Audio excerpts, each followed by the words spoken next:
For today's In Focus, we travel to Ethiopia and the northern town of Lalibela. Located in the Ethiopian highlands, this fascinating town is also a high point in Ethiopian Orthodox Christianity and a centre of pilgrimage. For Lalibela is famous for the monolithic churches which seem to rise out of the very living rock. Monolithic means of one stone. Here, a synergy of people and place have created a remarkable architecture. These structures, carved from a single piece of stone, are far from basic or crude.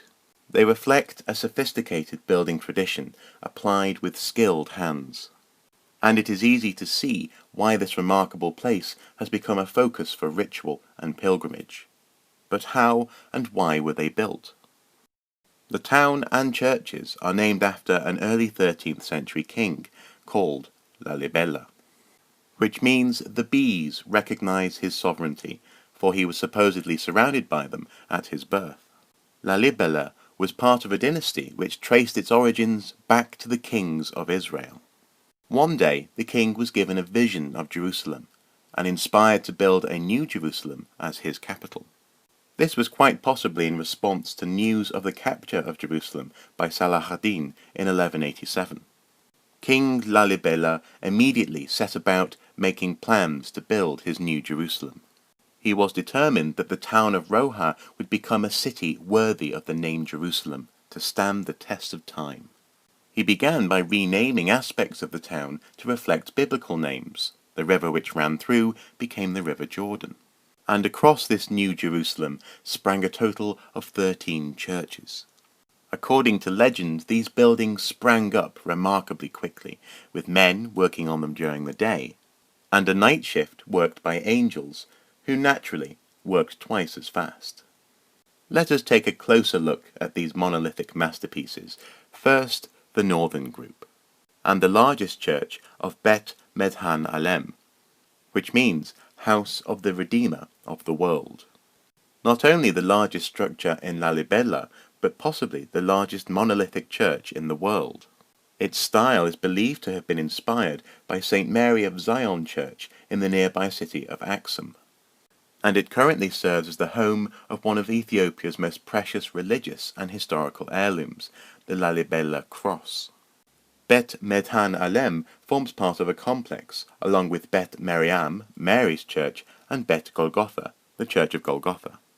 Mary's Church is possibly the oldest of all of the structures in Lalibela. Within, the church is beautifully designed, covered in ornate geometric designs, incredibly vibrant colours, and of course plenty of Judeo-Christian symbolism.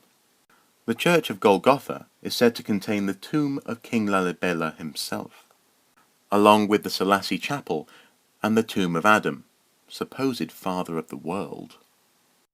Next we take a look at the western group and Bet Georgis, or the Church of St. George.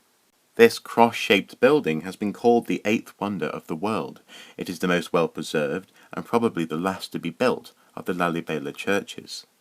Carved from solid red volcanic rock, it is a striking structure sunk into the hillside. Once again, craftsmanship is of the highest standard, with beautiful details, such as here, a window. And of course, within the Church of St. George, there are in fact images of St. George. Here he has been beautifully drawn, shown of course, slaying his dragon. Finally, we look to the eastern group and Bet Emmanuel, the Church of God is with us. The architecture of this church is distinctive. Carved again from one rock, it shares many features with other buildings in this part of Africa. Nearby is Bet Makorios, partially collapsed in an earthquake, possibly a former prison, and ironically supposed to represent paradise. Next, Bet Abba-Libanos, House of the Holy Father, carved such that the rock face can still be seen above. And finally, Bet Gabriel Raphael, Church of Gabriel and Raphael. This church was possibly a former royal palace and is linked to a holy bakery. All of these magnificent buildings raise the question, how did King Lalibela construct them in only a 40-year reign? One can see why such a feat is said to have been helped along by angels. However, might there be another explanation as to how the town of Lalibela gained its fabulous churches? It has been noted that the architectural style represented here at the monastery of Debrodamo is replicated in at least 2 of the churches in Lalibela. This style has its origins in the 6th century.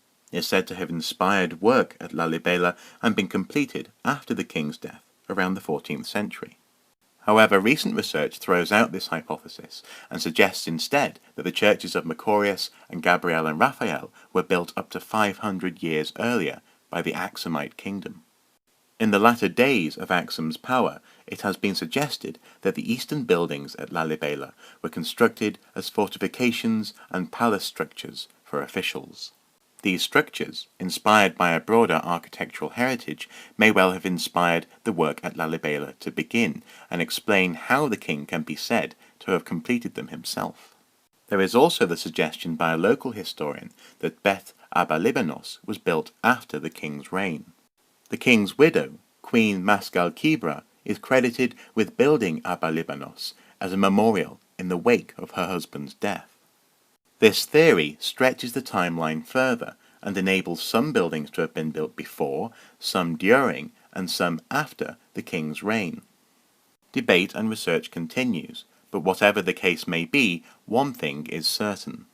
The churches at Lalibela were not constructed by Templar knights, or aliens for that matter.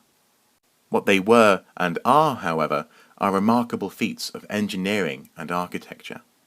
They are home to stunning works of art, more than 600 years old, and thus rightly are a focus of national pride, pageantry, and pilgrimage. They are also of international significance, attaining the status of UNESCO World Heritage Site. UNESCO describes them as exceptionally fine examples of a long-established Ethiopian building tradition. And in this way they serve as cultural beacons, reminding us of the rich, deep heritage and archaeology of the region, the legacy of the Aksumite kingdom, and beyond. Some have expressed concern that the Lalibela churches are at risk of becoming a tourist trap rather than holy ground. However, rituals and rites do continue within the churches. This path of a dual role continues to be negotiated. After all, you can't blame people for wanting to visit a remarkable place which set out to be an expression of heaven upon earth.